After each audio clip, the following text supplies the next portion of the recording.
गुंडांची party नाही बाबा आपली. अच्छा तो व्हिडिओ आवाज खाली आणि हात वर केला तर सांगतो तुम्हाला शहाणपणा करू नका. आवाज खाली कारण त्या हगवण्याच्या प्रकरणात म्युझिक नाव घेऊन माझ्याकडे एकदम नाव घेण्याचं कारण त्या हगवण्याच्या प्रकरणात तुम्ही इतके निलाजरे आहात की तुम्हाला कार्पेटमध्ये गुंडाळलं ना तरी तुमचं नागडे पण. सुरुवातीची ही दृश्य पहा. विधिमंडळाच्या पायऱ्यांवर पडळकर आणि त्यांचे कार्यकर्ते एकमेकांशी काहीतरी बोलताना दिसतायत. अशातच काही वेळानं दुसऱ्या बाजूनं आव्हाड विधिमंडळातून बाहेर पडताना दिसत आहेत.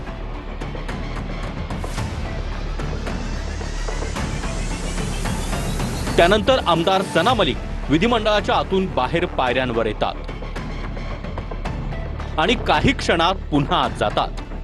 सना मलिक काहीच अंतरावर विधिमंडळात आत पोहोचल्या असतील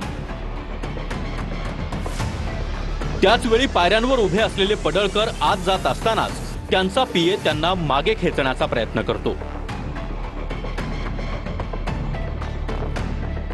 आणि पुढे पडळकरांचे 2 कार्यकर्ते कुणाला तरी इशारा देताना दिसतात आणि मारहाण सुरू होते.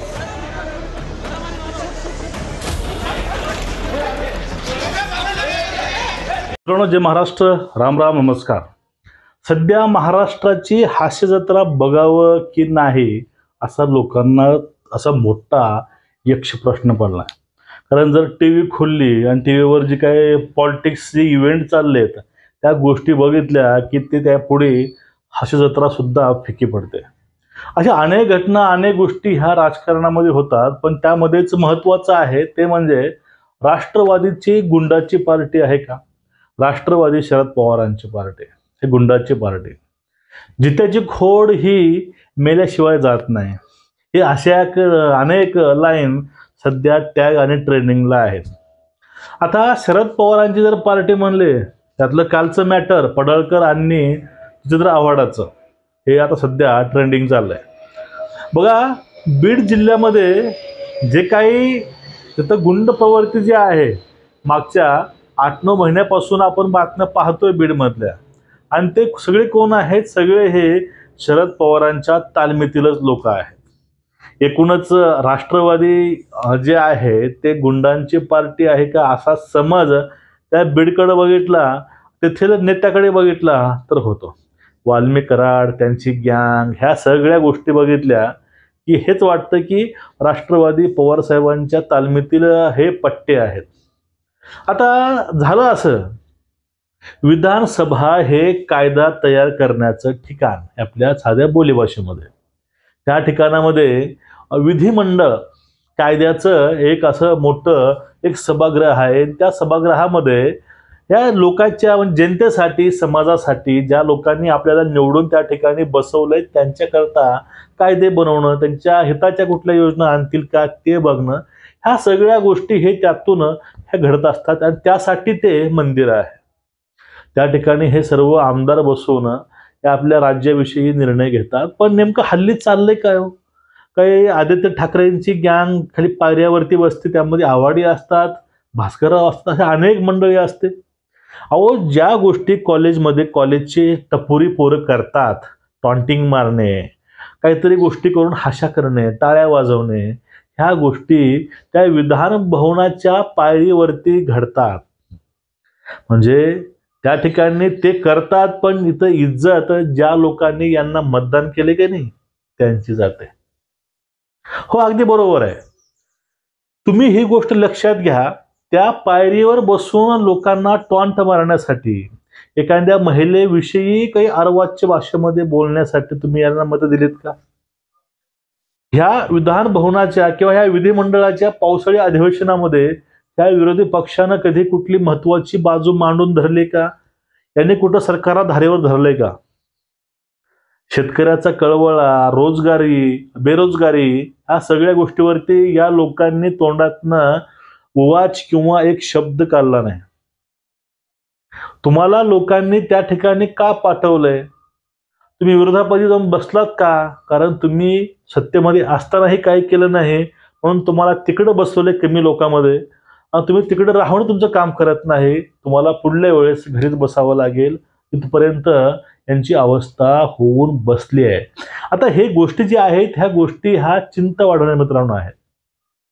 आता पडळकरांना एके त्या रेड कार्पेटच्या साईडला कोपऱ्यामध्ये पडळकर हे थांबले होते आणि त्याला आव्हाड हे मंगळसूत्र चोर की जय जय असं म्हणत ते बाहेर येत होते.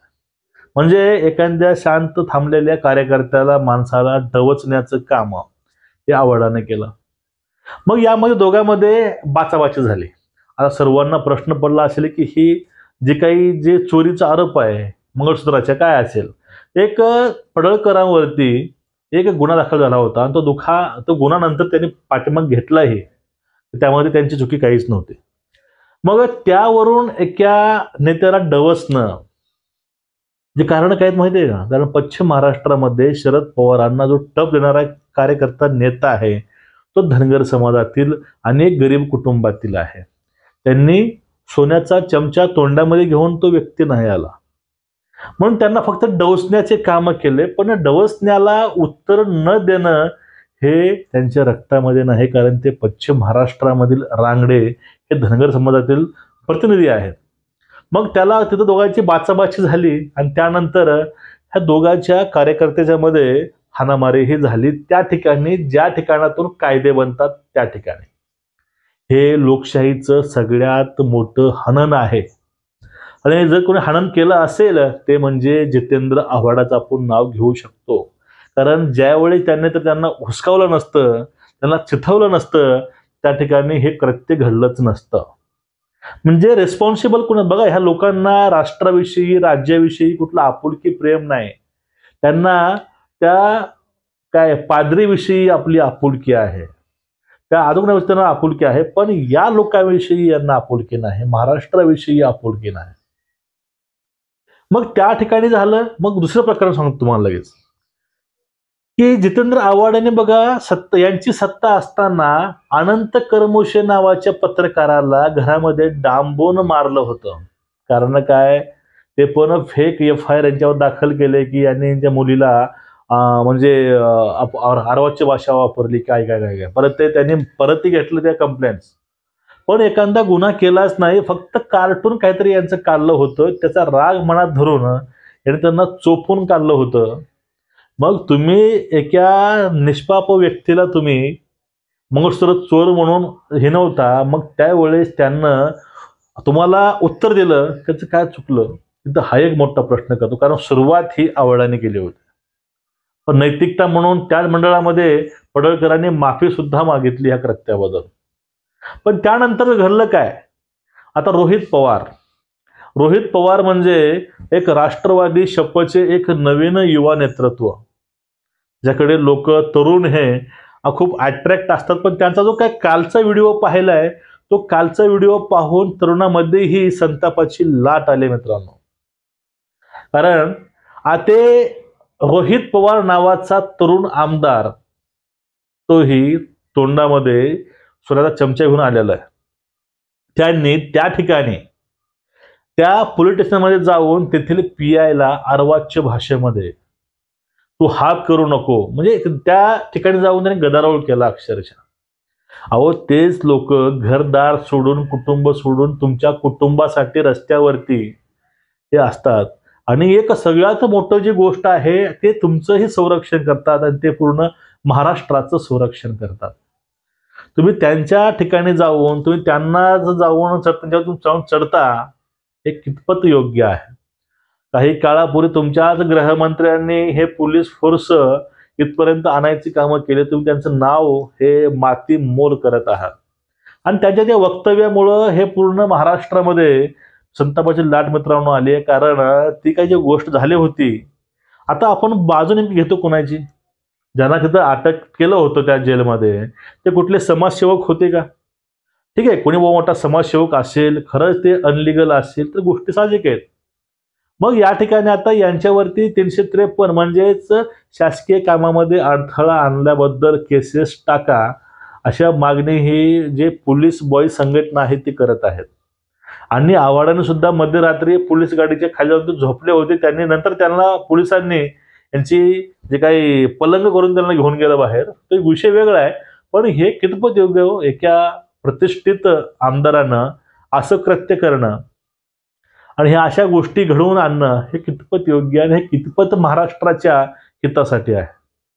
अहो नेमके प्रश्न तुम्ही घेताय कुठले, तुम्ही मुद्दे मांडताय कुठले, त्यामध्ये कुणाचं काही देणं घेणं नाही.